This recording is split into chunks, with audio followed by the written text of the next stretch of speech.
What's going on, everybody? It's your buddy, it's your pal Spaz Phoenix, the YWC Reality Check, here with your King of the Ring Finals review. Not particularly an overwhelming show. 3 matches over the course of 1 hour. A little bit extra on the WWE Network, but it was fun for what it was. Going into this, we knew that the final 4 contestants were going to be Wade Barrett, Sheamus, Neville, and R-Truth. And I don't know about you guys, I'm not sucking the NXT dick as hard as some. I would have been okay with any of these guys winning. Except for R-Truth, obviously. Which is logical, but clearly some people will use to label me racist. Fantastic.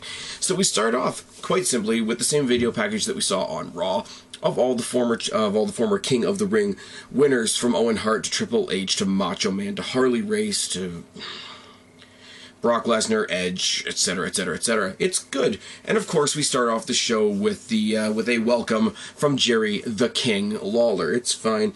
It's wonderful. King takes his opportunity after a couple of years away to say it takes a king to know a king, and they make a lot of references to Booker T, who's another one of their commentators. They replay highlights from Raw of all the preliminary matches and how we got to where we are, etc. Quickly, we go. Before each match, there's a little bit of a preliminary interview. Byron Saxton, Renee Young, really coming into their own as announcers and interview personnel, backstage staff, whatever you want to call them. And they pretty much cut generic promos before all of these matches, which is why I'm not really getting into them too much.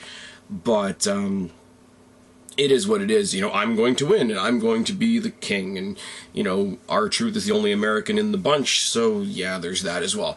Sheamus and Neville is our first semi-final match. Great match. When Sheamus made his comeback, 2 of the guys that he knocked down were, once we got Daniel Bryan out of the way, were Ziggler and Neville, and they had a match on SmackDown, and it was pretty damn good. Start this match with a collar and elbow tie-up, and Sheamus gets the advantage. Obviously, we didn't give Adrian Neville, or should I say Neville, the Mighty Mouse gimmick that we thought we were going to have, but he still plays, the undersized underdog, and, I'm going to prove my worth in the end. And it's good without the cartoony element, which is great. Neville, with kicks and punches in the corner, does some backflips for our amusement and hits some more kicks. Rock bottom style backbreaker by Sheamus, mudhole stomping, and another backbreaker by Sheamus. Running knee by Sheamus and a choke on the ropes. A side bear hug. All of this stuff is working the midsection and the ribs. The psychology is great. Sheamus's focus is great, and Adrian Neville's selling is wonderful. Running elbows by Neville. 10 beats of the Bowery fails, so instead he throws Neville off the ring apron and smacks his face plant style on the commentator's desk. It's a nice looking spot. Knee to the face by Sheamus, a toss across the ring by Sheamus. Just literally, it started off as a veal, but then just like sort of Neville became the proverbial rock on the pond across the ring. He hits the white noise. We think that Neville is done and dusted.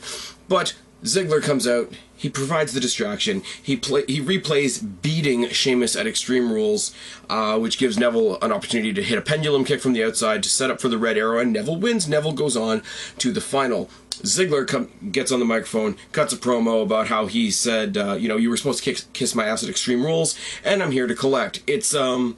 It's cool because we've got some charisma and some humor from Dolph Ziggler, but behind that, you really see the building sort of simmering intensity of Ziggler, which is really, really good. Ziggler jumps Sheamus. Sheamus bails. Sheamus goes up the rampway and tries to run back down to jump Ziggler. They brawl for a while to a loud, I don't know where they were tonight crowd chanting, "Let them fight."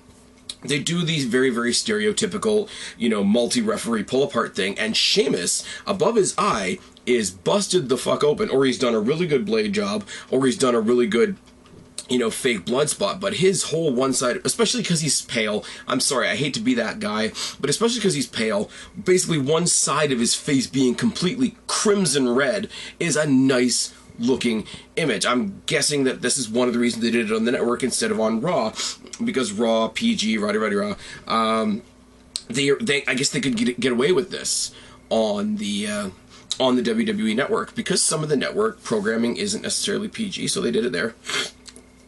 It's fine, it's wonderful. I'd be interested to know whether this was filmed like instead of main event or early before SmackDown or something to that effect. That's what I'm assuming. I'm saying assuming because I don't know. And I will admit that I don't know because I'm that kind of guy. This was a great friggin' spot. For Sheamus, the big bad tough guy that's, you know, come in and smoking everybody to get busted open by Ziggler, it's sort of a Roman Reigns, Brock Lesnar moment, but better. Barrett versus Truth is our other semifinal, and yes, I know, R-Truth in this thing, you know, succeeding at all, beating Stardust, you know, everybody's still crying about it, but whatever. Truth, like he did on Raw, starts the match with a roll-up. Elbows by Barrett, and Truth goes for another roll-up. Barrett hits a boot and a choke on the ropes. Truth is trapped on the ropes. He's sort of got him sitting on the second rope like a park bench, and he's giving him the capture knees to the face. It's a nice, neat little spot. No idea what to call it. I guess as far as a high-impact move, it's his equivalent of Sheamus's 10 beats of the Bowery, which is fine, wonderful, and a whole lot of impact to the head.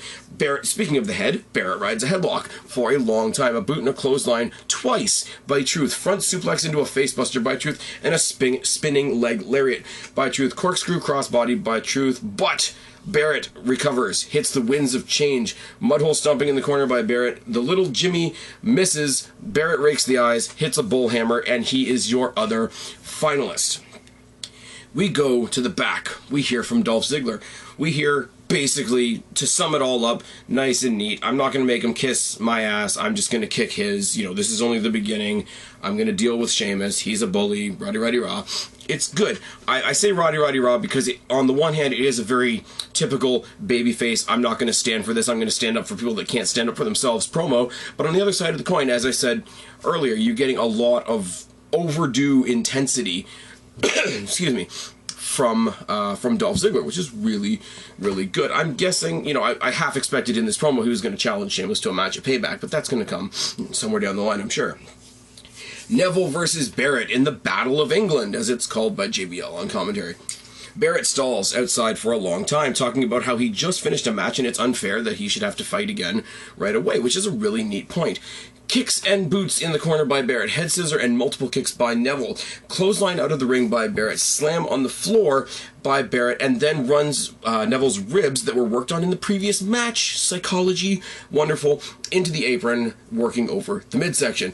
Barrett works the midsection with knees and punches for a while. Springboard suplex style backbreaker, a springboard back suplex style backbreaker by Barrett is great. Bow and arrow submission by Barrett, working the midsection is fantastic. Kicks by Neville, springboard moonsault to the outside by Neville, and back in the ring we get a springboard two-footed missile dropkick by Neville, proving the whole man that gravity forgot, yada yada yada. On a side note, I wasn't going to do this, but I am going to do it now. On a side note, anybody that took the comments that JBL made last night on Raw about, you know, Owen Hart not being the same kind of high flyer as Adrian Neville as a shot at how he died can just go perish in a fire. Because I give JBL a lot of stick sometimes about some of the stupid things that he says. He's not going to sit there on Raw, on live television, and ramrod the late great Owen Hart. That's crap. Moving on. Kicks, elbows, and chops, all by Neville. A deadlift, bridging German suplex by Neville for a near fall.